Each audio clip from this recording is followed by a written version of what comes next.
Well, guys, sometimes you get the deer, sometimes you don't. Let's go.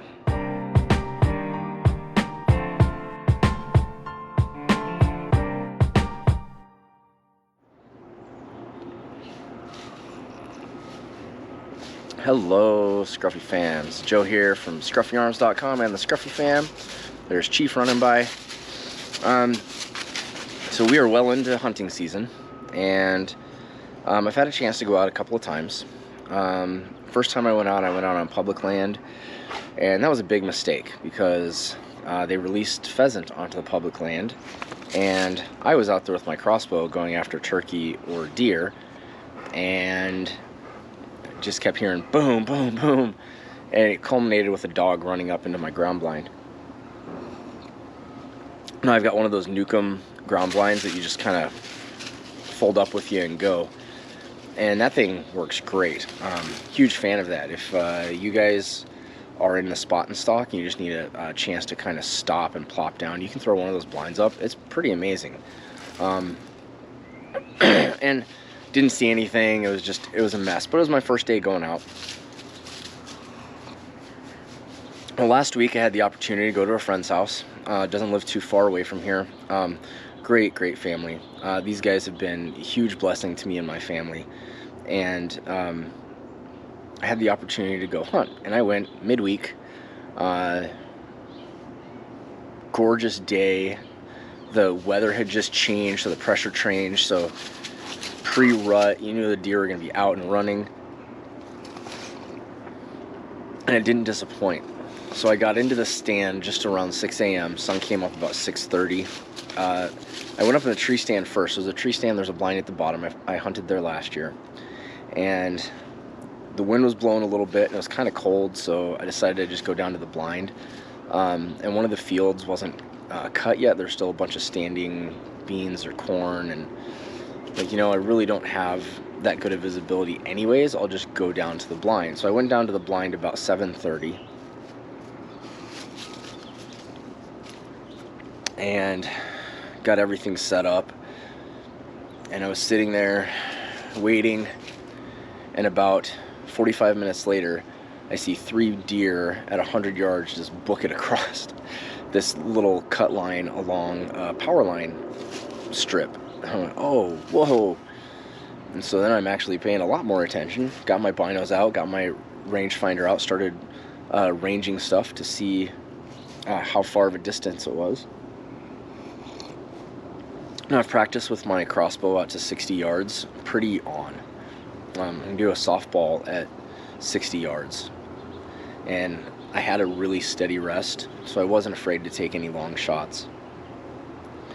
And so I saw a buck run by, and I'm like, ooh, all right, little 6-pointer. And a couple minutes later, I saw another one. And I saw this doe just running like crazy, just tail up, hopping. I'm like, okay, they are out and they are going nuts. So I started rattling. And I would rattle, wait a couple minutes, rattle again. And wouldn't you know, maybe 2 minutes after rattling, this big 8-point comes out. And when I say big, guys, up here in Wisconsin, we get some pretty good sized deer. And this guy was pushing probably 175, I'd say between 175 and 200 pounds. He was big and he was old. So my heart started beating. I ranged him, he was at 90 yards. But his nostrils were flaring, he was stepping, right? And so I get my crossbow up and I get on him. I have my rangefinder next to me, and they hit it 80 yards, 86 yards, 76 yards. And then he just started walking in the field, and he turned broadside. And I final ranged him at 60 yards. Put my 60-yard pin on him and pulled the trigger. Deer ducked and turned, and I heard the sound of the arrow hitting the deer. If you've ever shot a deer with an arrow, it makes a really distinct sound as it kind of tears and goes. And then the deer pivoted and took off, and I saw exactly where he ran into, and I was a little concerned because the wind picked up right when I shot, and I thought the shot may have been a little bit forward. And if it was a little bit forward, that's not that big of a deal because I was aiming at the heart, and so if it would have gone a little bit forward, it would have just hit the lungs. And so I'm really excited. I just took a shot at a really old big buck. I'm sitting there waiting, so I text my friend whose property it is. He texts his neighbor to let him know. Maybe an hour and a half go by, and I never heard a crash. Like, the deer ran into the woods, but I never heard the deer fall over. And, sometimes it doesn't happen. Sometimes the deer will run and they'll just lay down, and then they'll die after their lungs fill up with blood, and, that's it. So we waited. When he got there, I went out and I started looking to the spot where I shot him. And there's no blood. It was really confusing. I'm like, okay, hold on. I know that I hit the deer. Like, I hit the deer. I know I did. And we looked around the area, couldn't find my bolt. Couldn't find the crossbow bolt at all. I'm like, okay. So we started doing a grid search, looking for blood. And it was very, very thick. There's leaves everywhere. The wind was starting to pick up and blow. I'm like, oh, this just sucks. There was this wood clearing, and maybe 7,500 yards, we walked in, and all of a sudden we found blood. And the blood had bubbles in it. So it tells me there's at least some lung damage there. And we followed it, and there were some spots of a lot of blood. And so we kept following. 4 hours later, we came to the spot where the blood trail ended, and we started to do a grid search. And we ended up by a residential area. So unfortunately, where my friend lives, there's a lot of agriculture, and then there's this random subdivision right in the middle of where all this agriculture is. And when we were able to pick up our search again, we came to a spot where it went onto another private property. And it was a property that wouldn't let us track the deer. So this is only the second time. I've never been able to recover the deer. The first time was a doe, really early in my hunting experience, and I made a good shot, but I made a stupid shot. My stupid shot was I shot on public land right next to private land, and the deer hopped the fence, ran onto the private land, and legit ran onto the private land and legit ran right into a brush cover, and I heard another boom from the private land. So it's just that one really irked me for a long time, but this one hurts. This one really hurts. This was a big buck. It was an older buck, so it's the ones you want to go after. And I know that I made an okay shot. It wasn't a great shot, but it was an okay shot. And it was a shot good enough that should have taken the deer down. And our best guess what happened is when the deer pivoted, the arrow just nicked the lung and hit the shoulder.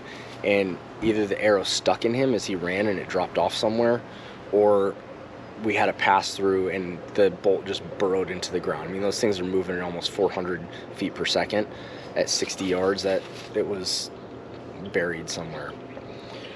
So pretty disappointing. Then the very next 2 days later, I was going to go out again, and I woke up with the cold that I'm still currently fighting.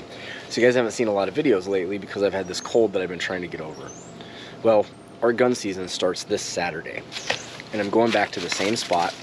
They're still seeing a lot of deer movement there, so me and one other guy, the same guy that helped me track, are going to be out there this weekend.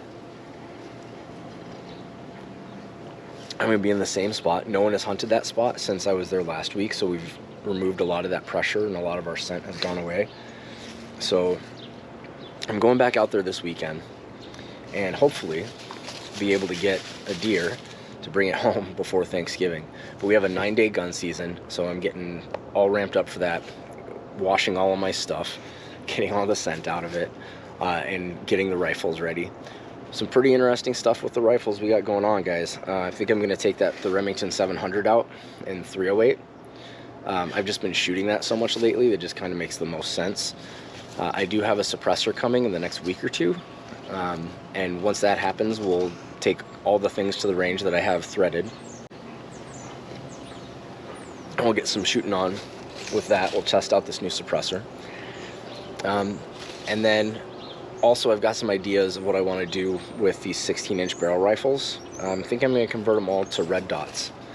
The more I think about it, the more it kind of makes sense for the type of hunting I'm going to do with those. But guys, I also want to say thank you for everyone that's been subscribing. We're a little over 750 subscribers, got several thousand watch hours, and I just qualified for a YouTube partner thing, so we'll be able to do super chats and memberships and all that. Don't know if I'm going to do that yet. We might do some live feeds. Maybe I'll clean a gun and talk to you guys. It's a good thing to do while I'm doing that. But I just wanted to get on here and update you guys what's been going on. I'm going to link in the description below about how you can win that free hand-forged knife. You get to pick between the two. All you have to do is watch that video, comment on it, subscribe to the channel, and I'm going to do a live drawing on the 22nd. So, guys, I hope this finds all of you well. I wish all of you happy hunting, good luck, and happy tracking. I hope no one else loses a deer. I didn't want to, but I did. But I have another chance. Until next time, guys, stay blessed, and thank you very much.